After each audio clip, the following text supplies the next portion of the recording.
Hi viewers, আমরা সেই মাতামুহুরী নদীর সাদা পাহাড়ের দেশ পাদদেশ থেকে ফিরে এসে এখন আমরা চলে আসলাম। এটা হচ্ছে মাতামুহুরী ভিউ পয়েন্ট, অর্থাৎ একটি রিসোর্ট। সেই রিসোর্টে আমরা ঘুরে ঘুরে দেখার চেষ্টা করব। দেখুন, এই আমরা সবাই নেমে পড়লাম নৌকা থেকে। আমাদের রিনারানী দিদি, যিনি আমাদের মূল উদ্যোক্তা বা সাথে ট্যুরিস্ট হিসাবে কাজ করছেন, তার সহকারী অ্যাসিস্ট্যান্ট আসে চতুর্থে। তো আমরা নেমে পড়লাম এবং আমি নিজেকে একটু ক্যামেরার সামনে তুলে ধরলাম।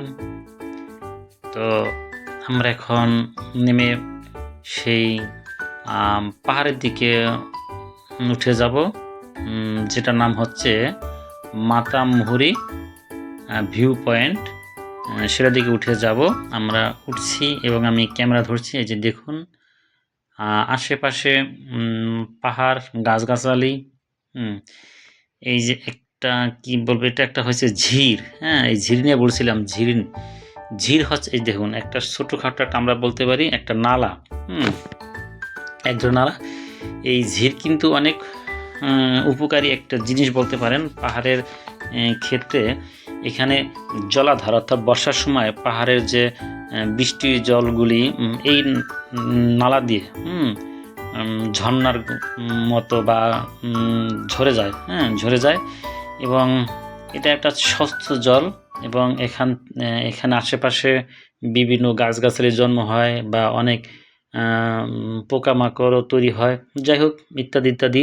যাই হোক, এটা হয় প্রাকৃতিক জলাধার বলা যায়, অথবা এই যাই হোক, এখান থেকে জল নামে বলতে পারি। এই যে আমরা চলে আসলাম রিসোর্টের পাটাতনে। এই যে দেখুন, এই যে সুন্দর একটি পরিবেশ, বা এই যে অত্যন্ত সুন্দর।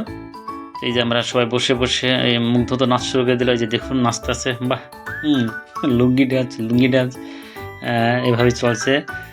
মথুরা মুগ্ধ। যাই হোক, অত্যন্ত সুন্দর একটি জিনিস আসলে। তাই তো কবি বলছে যে পাথরের গায়ে লেখা থাকে হাজার বছরের গান, ঝর্ণার জলে ধুয়ে যায় মানুষের সব অভিমান। এই যে আমরা ছবি তুললাম মথুরার সাথে। আমি একটু চা খাচ্ছি, তাই সেলফি তুলছি সাথে। আমার প্রিয়তমা চঞ্চলা সে ছবি তুলো, আমরা চারজন একসাথে ছবি। আর কি দেখুন, তাই তো বোঝায় পাহাড় শিখায় নীরবতায় কিভাবে শক্ত হাতে হতে হয়, ঝড়ের মাঝেও মাথা তুলে দাঁড়ায় থাকার পরিচয়। পাহাড় মানে কি? নীরব শক্তি, মেঘ ছোঁয়া, সবুজ ভ্রান্তি। সাধারণ। এই আমরা যাচ্ছি এখান থেকে একটা কটেজ দেখার জন্য। কটেজ বলতে পাহাড়ি ঘর বলা যায়। পাহাড়ি ঘর অথবা বাংলো, নির্জন নিবাস, পাহাড়ি বসতি ইত্যাদি ইত্যাদি। দেখুন, এই যে সুন্দর। এখানে রাত্রি যাপনের বা রাত্রি থাকা বা রাত্রি নিবাসের একটি সুন্দর একটি মাধ্যম। এখানে আপনি যে কোনো লোক থাকতে পারে। যে কি সুন্দর সিঁড়ি দিয়ে ওঠা যায়। এই যে দেখুন, সুন্দর। এদিকে তালা মারা। আমি আপনাদের জানালা দিয়ে দেখাচ্ছি ভিতরের পরিবেশটা। এখানে দরজা, যেহেতু তাতে কোনো ভাড়াটিয়া বা কোনো অতিথি নেই বা ভাড়া হয়নি, তাই এটা বন্ধ আছে। এই যে দেখুন, আমি একটু দেখানোর চেষ্টা করছি। এই যে দেখুন, পাশে জানলা দিয়ে এই যে দেখুন ভিতরের পরিবেশটা। এটা ওয়াটারপ্রুফ কাগজ দিয়ে, যাতে শীত না ঢোকে বা ঠান্ডা না ঢোকে। যাই হোক, এই যে দেখুন বেড পাতা আছে। যাক, সুন্দর একটি পরিবেশ। কটেজ মানে তো বুঝতে পারছেন সবাই, এখানে রাত্রি যাপন করা বা লোকজনেরা যারা দূরে তারা রাত্রে থাকে, তাই একটি জায়গা। যাই হোক, এই যে দেখুন, সুন্দর। সাথে আরও একটি আছে কাঠ দিয়ে তৈরি, সুন্দর একটি পরিবেশ, দুইটা পাশাপাশি মোটামুটি। তাই তো বলছে, রাত হলে তারা নামে কটেজের ছাদে, পাহাড় শেখায় কম চাওয়াতেই সুখ বাঁধে। সুন্দর, তাই তো? হ্যাঁ।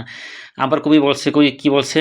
সবুজ ঘেরা ছোট্ট ঘর, কটেজ পাহাড়ে, কোলাহল ফেলে মন বসে প্রাকৃতির সাদরে। ওই যে আমি দেখলাম বসে আছি প্রাকৃতির সাদরে। যাই হোক, আমি একটু বসে দেখলাম অনুভব করে। মথুরা দেখছে, সে তাল বাজাচ্ছে। যাই হোক, অত্যন্ত সুন্দর। এই যে নিচের দিকে বসার একটা জায়গা আছে, প্লেস আছে। এবং আমাদের যে মূল টুরিস্ট হিসেবে কাজ করছেন তিনি হচ্ছেন আমাদের সাথের রিনা রানী দে, যিনি আমাদের জন্য অনেক অনেক পরিশ্রম করছে, অনেক সময় দিচ্ছেন। উনি একজন সরকারি চাকরিজীবী। আমাদের আশা কথা শুনে উনি ছুটি নিয়েছেন এবং আমাদের সাথে সময় দিয়েছেন। অত্যন্ত ভালো মানের একজন মানুষ। যাই হোক, তো তার অনুপ্রেরণায় বা তার প্রচেষ্টায় আমাদের এখানে আসা। উনি আমাদের আগে আগে নেমে যাচ্ছেন, কারণ আমাদের এখানে ঘোরা শেষ, আমরা নেমে যাচ্ছি। এভাবে আর কি আমরা পাহাড়টা ঘুরে আসলাম, পাহাড়ের কটেজ বা পাহাড়ের রাত্রি যাপনের স্থান এভাবেই আমরা দেখে দেখে চলে আসলাম।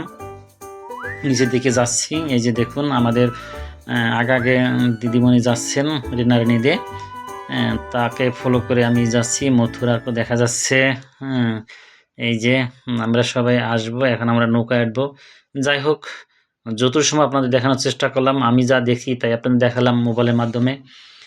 আপনারাও দেখবেন, পাহাড়ে ঘুরবেন, ভালো লাগবো। আর ঘুরলে অনেক কিছু দেখা যায়, শোনা যায়, বোঝা যায়। মুগ্ধ নেমে আসছে, এখন আবার সেই ট্রলারে বা নৌকায় উঠবে। আমরা এখান থেকে চলে যাব সেই আমাদের সেই গন্তব্যস্থল, অর্থাৎ রিনা রানী দে দিদির বাসায়, ওখানে আমরা চলে যাব। যাই হোক, শেষ পর্যায়ে মথুরা দোলনা খাচ্ছে। এই দুলতে দুলতে আমরা আমাদের বাসায় চলে যাব। সবাই ভালো থাকবেন, সুস্থ থাকবেন, যে যেখানে পারেন নতুন কিছু দেখবেন, নতুন কিছু শিখবেন, নতুন কিছু জানবেন, সেই কামনা রেখে আজকের মতো অল্প কিছুক্ষণের মধ্যেই আমরা শেষ করব। সবাই ভালো থাকবেন, সুস্থ থাকবেন, সেই প্রার্থনা করি। আর যদি লামায় আসেন বা লামায় যান, অবশ্যই সেই মাতামুহুরী রিসোর্ট বা রিভার ভিউ পয়েন্টটা দেখবেন। যাই হোক, ভালো থাকবেন, সুস্থ থাকবেন।